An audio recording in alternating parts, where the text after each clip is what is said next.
Subbed $30,000 SUVs can be hard to find in 2022. The average new vehicle transaction price topped $48,000 in August. And the newly redesigned CR-V ditches its base model, which means Honda's compact SUV is pricier than ever. Thankfully, the automaker has an all-new version of the CR-V's smaller and more affordable sibling, the 2023 HR-V. This is now the only offering in Honda's SUV lineup with a base model priced below $30,000, but does it retain the level of charm of the excellent new Civic? Not quite. We'll start with the staff's near-universal complaints about the HR-V's powertrain.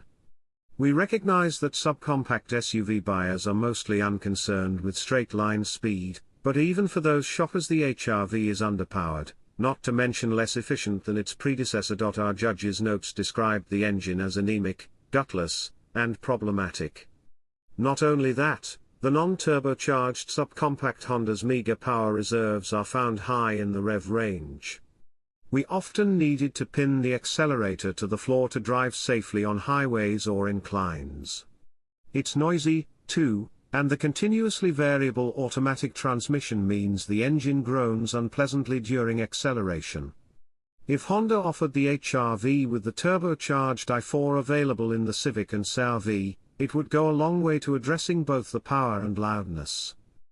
For what it's worth, the HR-V was surprisingly adept through an off-road course designed to replicate driving in low traction conditions. Especially in snow mode, it moved easily through the deep stuff with plenty of grip and enough clearance.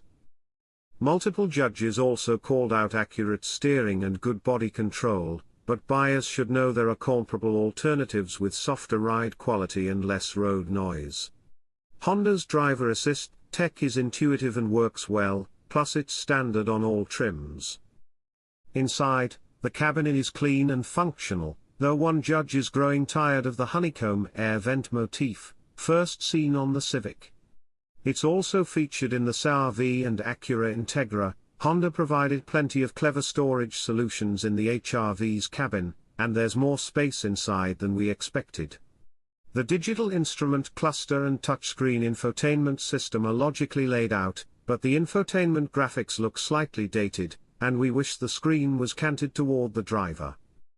In the back, associate online editor and resident "Do you play basketball?" staffer Alex Lenz could nearly fit behind his own seating position at 6'10". We liked the center storage cubby, but most judges bemoaned a lack of charge ports and climate control vents for rear passengers.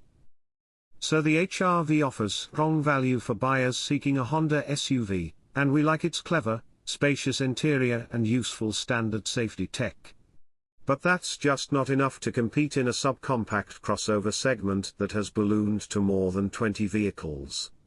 We might have felt different had Honda offered its subcompact entry with a more powerful and efficient turbo engine or a hybrid powertrain, but as it sits we know Honda can do better.